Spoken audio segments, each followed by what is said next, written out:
Assalamualaikum warahmatullahi wabarakatuh. Selamat pagi semuanya. Bertemu lagi pada mata kuliah Ikan Hias dan Aquascape. Untuk pertemuan hari ini, kita akan membahas mengenai pertimbangan dalam pengembangan hatchery ikan hias air tawar maupun ikan hias air laut. Kira-kira apa saja aspek gitu ya yang perlu dipersiapkan, kita pertimbangkan gitu dalam memulai bisnis ataupun kegiatan pembenihan ikan hias air tawar maupun air laut. Nah, yang pertama adalah kita perlu melihat lokasi. Nanti penjelasannya akan ada di slide berikutnya. Lokasi, kemudian denah dari fasilitas atau denah dari ruangannya ataupun penempatannya, kemudian sumber air, kemudian yang perlu diperhatikan juga adalah listrik, kemudian pencahayaan, karena pencahayaan itu juga akan berpengaruh terhadap fisiologi dari ikan yang kita pelihara. Kemudian tangki dan akuariumnya bentuknya seperti apa, wadah memakai wadah apa, kemudian nutrisi dan pakannya itu juga penting yang harus diperhatikan. Kemudian ada proses karantina ikan, kemudian filtrasi, gitu ya, kemudian pemasarannya ataupun dari segi pasarnya, dan juga kontrol kualitas dari ikan yang kita budidayakan. Oke, kita membahas yang pertama yaitu lokasi. Untuk yang pertama, syarat ataupun yang perlu dipertimbangkan pada saat kita ingin membenihkan gitu ya, atau membuat usaha pembenihan ikan hias air tawar ataupun air laut, itu kalau bisa tidak pada lokasi atau lokasi yang tinggi atau di dataran tinggi. Gitu ya, misalnya. Kenapa? Karena misalnya kalau kita akan berbudidaya, usaha budidaya ikan hias air laut, tentu kalau lokasi yang tinggi atau daerah pegunungan itu akan menyulitkan sumber airnya, gitu ya, sumber air lautnya itu dari mana. Kemudian ataupun misalnya dekat dengan laut tapi pada dataran tinggi, misalnya itu akan nyedot air lautnya itu tentu akan membutuhkan kekuatan gitu ya, kekuatan mesin yang cukup besar dibandingkan dengan kalau memang kita usaha air laut di dekat sumber air laut. Nah, kemudian kalaupun kita budidaya ikan hias air tawar, tidak masalah juga kita di lokasi yang tinggi karena sumber air tawar tentu kalau di dataran tinggi itu juga melimpah gitu ya. Nah, kemudian yang kedua adalah penempatan kantor itu sebaiknya pada lantai atas kalau memang usaha pemberian kita itu bertingkat gitu ya. Jadi jika bangunannya bertingkat, kalau bisa atau diusahakan kantor itu di atas dan lokasi pemberian atau tempat pemberiannya itu ada di lantai dasar. Kenapa? Karena itu untuk memudahkan mobilisasi. Jadi kalau misalnya di lantai atas gitu ya, maka ya akan lebih sulit atau lebih susah gitu ya kita untuk mobilisasi ikannya gitu. Nanti yang ada ikannya malah stres gitu ya. Nah, tapi kalau di lantai dasar tentu kita misalnya akan melakukan pengiriman atau ikan baru datang itu lebih mudah dijangkau. Nah, kemudian kita juga perlu sebelum mulai usaha budidaya kita melakukan pengecekan bangunan yang kita tempati. Apakah itu layak huni, layak dibuat tempat usaha, ataukah tidak layak. Kalau tidak layak, ya sebaiknya tidak memilih bangunan yang ya tidak layak, ya karena akan berbahaya juga, karena itu juga akan berpengaruh terhadap kegiatan yang akan berlangsung beberapa tahun, misalnya seperti itu. Nah, kemudian pilih lokasi yang jarak dengan bandara atau jalur distribusi, misalnya pelabuhan, itu tidak terlalu jauh. Karena apa ya? Karena kalau kita akan mengirimkan barang atau ikan hias itu, atau kita mau melakukan transportasi itu tidak terlalu jauh, ya. Jadi yang terjangkau yang dekat dengan bandara ataupun jalur transportasi, jalur distribusi lain seperti itu.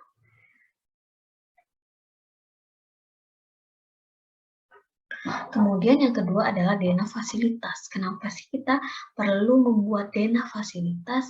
Karena ya sebelum kita memulai, kita perlu memeta-metakan gitu ya, dari misalnya di mana wadah pemijahannya, di mana wadah inkubasi telur. Jangan sampai wadah pemijahan itu jauh dari wadah inkubasi telur. Misalnya wadah pemijahan ada di ujung kiri, gitu ya. Nah, sedangkan di tengah-tengah itu ada wadah pemeliharaan larva atau benih. Nah, tapi wadah inkubasinya telur ada di paling kanan. Nah, tidak seperti itu. Sebaiknya wadah pemijahan itu dekat dengan wadah inkubasi telur. Biar pada saat setelah pemijahan kita mau pindah ke wadah inkubasi telur itu dekat gitu ya, tidak terlalu jauh. Nah, setelah itu di mana pemeliharaan larvanya, pemeliharaan benih hingga ikan siap panen. Jadi ikan yang siap panen itu sebaiknya dekat dengan area pemanenan gitu ya. Jadi tidak terlalu jauh gitu untuk membawa ikannya. Nah, kemudian di area panen itu bagaimana kita melakukan packing, gitu ya, packing, kemudian kita akan distribusikan atau kita kirimkan seperti itu. Nah, kemudian misalnya ada penyimpanan alat dan bahan juga, misal penyimpanan pakan ataupun gudang. Nah, seperti itu harus kita masukkan ke dalam denah. Nah, kemudian filtrasi apakah apa namanya ya, tergantung dari desain wadah budidaya kita ya, dan kemudian sumber airnya juga. Nah, sumber airnya itu berasal dari mana? Nah, kita harus tahu nih dari sumber air itu ke wadah penampungan misalnya seperti itu. Nah, kita perlu tentukan dan desain dengan baik. Nah, kalau sumber air itu tergantung dari ikan yang kita mau kita pijahkan atau kita pelihara gitu ya. Nah, kalau misalnya ikan-ikan air laut tentu kita harus apa namanya? Kita harus memastikan bahwa sumber air laut untuk suplai di hatchery itu dalam kondisi yang oke gitu ya, tidak yang tercemar gitu sumber air lautnya. Nah, air laut asli, jadi benar-benar yang dari laut itu adalah pilihan utama jika kita ingin berbudidaya ikan hias air laut gitu. Nah, kemudian kita pada saat penyedotan ataupun pada saat pengambilan air laut itu dari sumbernya, nah kita perlu lakukan filtrasi. Kita mau menggunakan filtrasi yang seperti apa? Apakah fisika, kimia, ataupun biologi, ataupun kombinasi dari ketiga itu, atau kombinasi dari kedua jenis filter itu, gitu ya. Nah, kita harus tentukan juga. Nah, kemudian apabila kita ingin berbudidaya ikan hias air laut, tapi lokasinya jauh dari sumber air laut, gitu ya, maka kita bisa menggunakan air laut sintetis. Apa itu air laut sintetis? Air laut buatan. Jadi, kalau memang sumber airnya kita itu air tawar ya, tapi kita ingin budidaya ikan hias air laut di suatu area yang jauh dari air laut, maka kita bisa lakukan penambahan mineral-mineral, ya, penambahan garam misalnya, kemudian penambahan magnesium ataupun kalsium atau kalium, gitu ya, yang sesuai dengan kebutuhan ikan laut yang kita pelihara. Kira-kira butuh salinitas berapa seperti itu. Nah, kita bisa menggunakan air laut buatan. Kita bisa buat sendiri dan kita ukur salinitasnya itu berapa gitu ya, dengan penambahan garam dan juga mineral yang lain yang dibutuhkan oleh ikan yang kita pelihara. Nah, kemudian kalau air tawar, kalau kita ingin budidaya ikan hias air tawar, tentu kita perlu lakukan apa namanya, filtrasi dari misalnya sumber airnya dari sumber bor gitu ya, kita filtrasi dulu ataupun kita cek dulu kira-kira kandungan klorin ataupun klor aminnya itu apakah sudah sesuai gitu ya dengan kebutuhan dari ikan. Kalaupun masih tinggi itu perlu kita treatment dulu ya air tawar itu. Nah, kemudian misalnya kalau kita ingin budidaya ikan hias air tawar, tetapi kondisinya susah itu ya susah air tawar, maka kita bisa menggunakan alternatif reverse osmosis. Apa itu reverse osmosis? Jadi mengubah air laut itu menjadi air tawar. Itu kan sudah banyak teknologi-teknologi yang bisa mengubah ya, atau sistemnya adalah mengurangi ion-ion yang ada di air laut sehingga dia bisa menjadi air tawar. Itu beberapa alternatif. Tapi tentunya kalau kita tidak menggunakan air laut asli ataupun air tawar asli, itu juga akan berpengaruh terhadap kandungan mineral ataupun kandungan ion-ion yang ada di dalamnya yang tidak sesuai misalnya dengan ikan yang kita pelihara. Dan juga kalau kita menggunakan teknologi-teknologi misalnya reverse osmosis, maka tentu biaya yang dikeluarkan juga akan jauh lebih tinggi gitu ya, dibandingkan kita memang sudah tersedia nih sumber air laut ataupun tawar yang kita butuhkan seperti itu. Nah, kemudian yang ketiga adalah masalah listrik. Kenapa sih listrik itu penting? Tentu karena listrik itu salah satu penunjang kebutuhan di lokasi budidaya atau pemijahan. Karena kan kita butuh lampu pencahayaan, kita butuh lampu, kita butuh untuk aeratornya ataupun bahkan pompa gitu ya, pompa airnya dan yang lainnya. Nah, kita perlu menghitung gitu ya kebutuhan minimal dari listrik kita. Berapa watt sih sebenarnya? Jangan sampai sebenarnya kebutuhan kita 1.200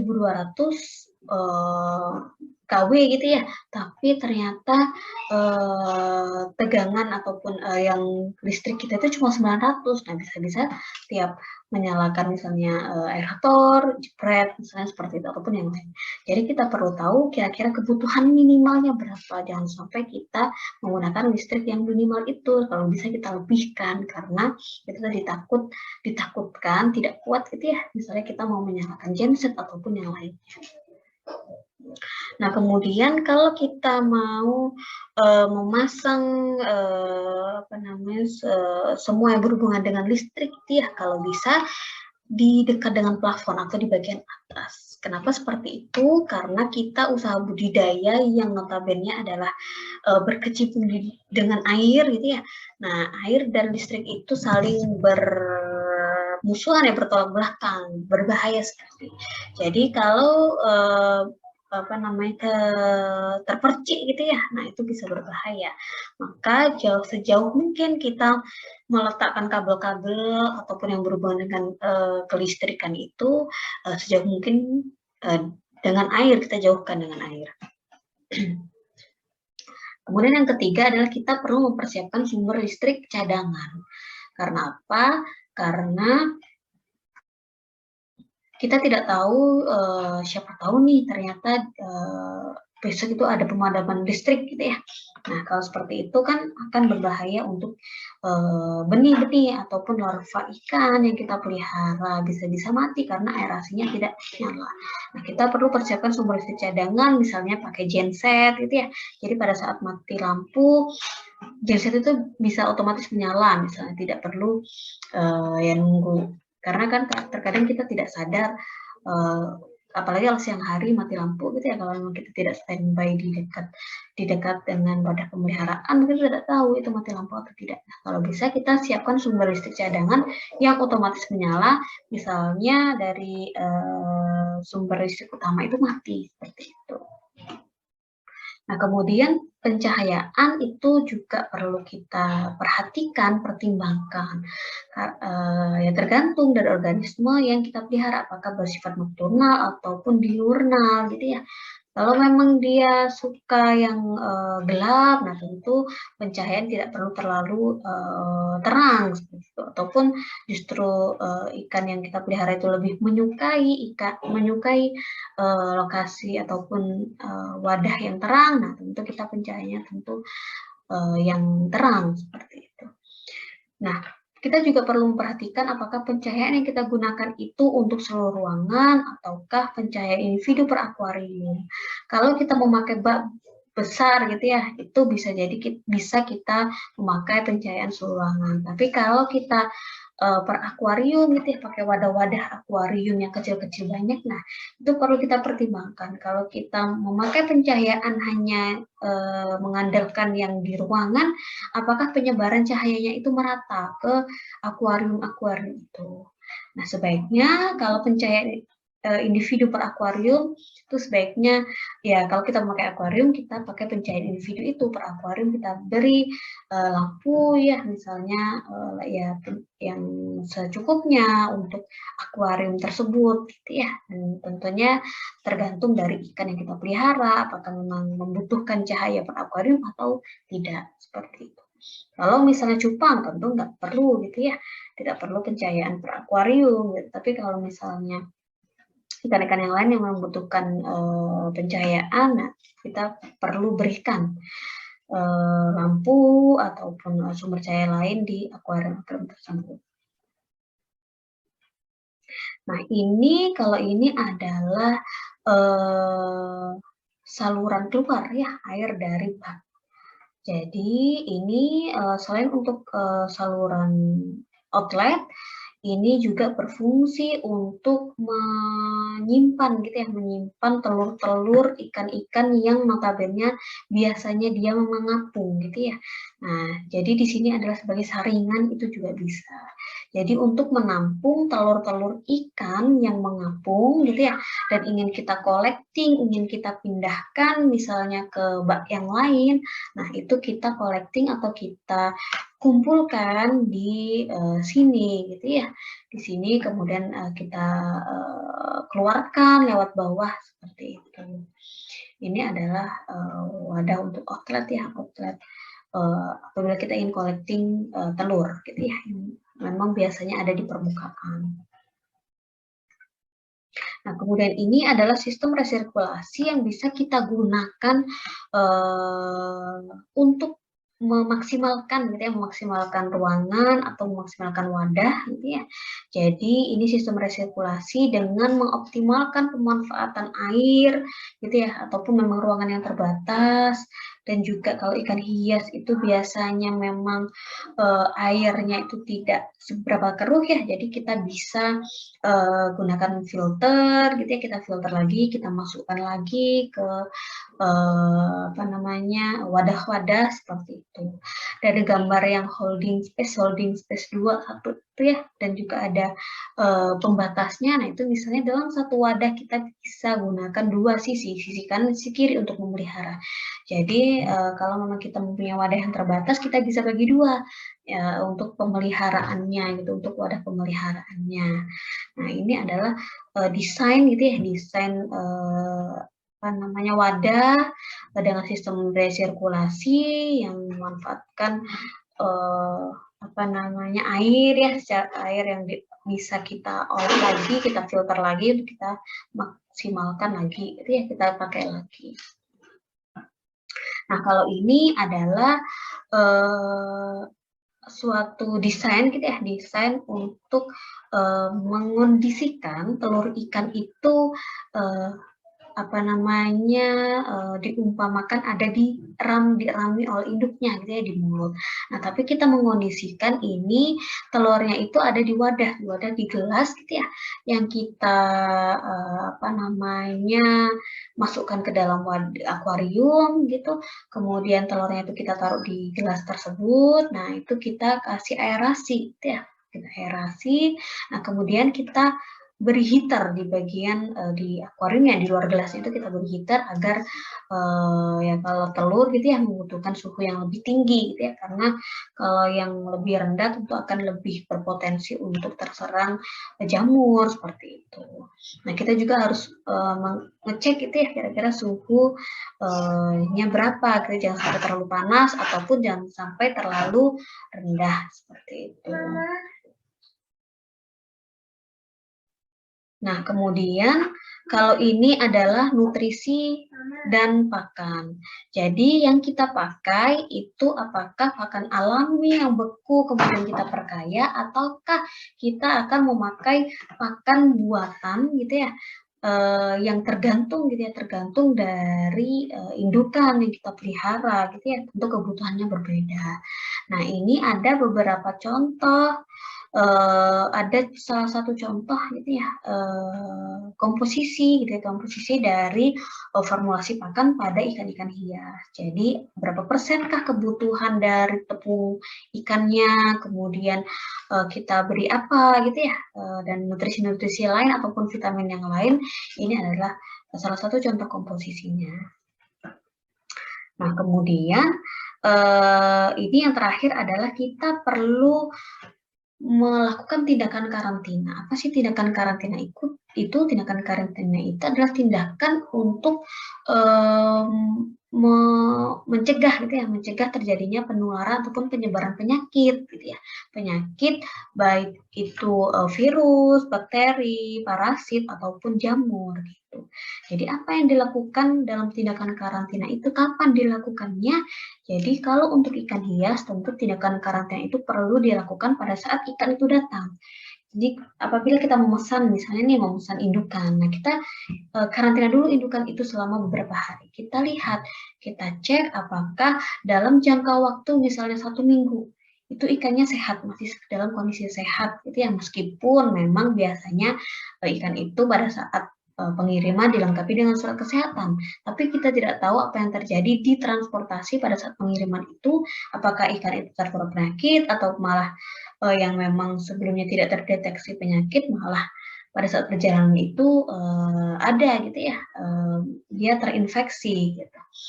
Nah, kita perlu siapkan juga bak ataupun ruangan karantina ikan, baik itu yang baru datang ya, dan juga kalau memang pada saat pemeliharaan ternyata ada yang terinfeksi, nah kita perlu pindahkan atau kita perlu asingkan ikan itu, kita pindah, kita jauhkan atau ya dipisah dari ikan-ikan yang lain, kita karantina. Nah, di proses karantina itu kita bisa lakukan treatment, apakah itu pengobatannya gitu ya. Kira-kira kalau penyakit parasit misalnya pada ikan hias air tawar, nah kita bisa lakukan treatment dengan perendaman air laut atau air garam.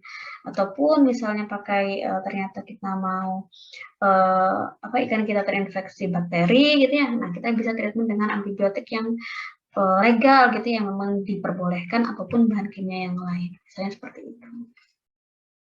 Nah, kemudian kita juga bisa memanfaatkan lampu UV gitu ya, lampu UV untuk air tandon misalnya, ataupun ya kita untuk sterilisasi alatnya gitu ya, kita perlu lakukan. Nah, karantina ini juga kita lakukan misalnya sebelum kita lakukan pengiriman, kita amati dulu ikan ini apakah dalam kondisi sehat atau tidak, dan juga perlu kita sebelum melakukan pengiriman itu kita cek kesehatannya, karena memang biasanya untuk transportasi atau pengiriman itu kita butuh gitu ya surat keterangan sehat dari ikan itu sendiri. Nah, kemudian filtrasi. Kalau untuk filtrasi kita bisa lakukan apakah filternya itu terpusat gitu ya, ataupun filter per akuarium gitu kan, ada ya filter yang per akuarium dengan filter kecil itu, ataukah filter terpusat seperti sistem RAS tadi gitu ya. Nah, kemudian kita juga harus melihat pasar. Apakah misalnya pasar sekarang ini lagi musim ikan cupang gitu ya. Nah, tentu biasanya kalau untuk penghobi ataupun penghobi ikan hias itu biasanya menyesuaikan kondisi pasar itu ya, penjual-penjual ikan hias itu. Misalnya pada saat sekarang harganya tinggi dan cupang, itu biasanya mereka juga akan melakukan pemijahan atau budidayakan ikan cupang ataupun ikan-ikan yang lain. Nah, kemudian tentu yang paling penting juga kita harus mengontrol kualitas, karena kita ingin selalu sustainable ya, atau selalu diminati oleh pasar atau berkelanjutan ya usaha kita. Tentu kita harus rajin untuk mengontrol kualitas, kita harus lakukan manajemen, lihat manajemen kesehatannya ya, itu seperti apa. Karena kualitas yang ikan yang kita budidayakan atau kita pijahkan atau kita hasilkan itu tentu berpengaruh terhadap reputasi dari usaha kita. Kalau ternyata mengecewakan konsumen, nah tentu konsumen tidak mau kembali lagi ke beli ke kita gitu ya. Jadi tentu kita ingin memberikan yang terbaik sehingga reputasi dari usaha kita baik, dan tentu usaha kita terus berkelanjutan, jangan sampai ada konsumen yang dikecewakan.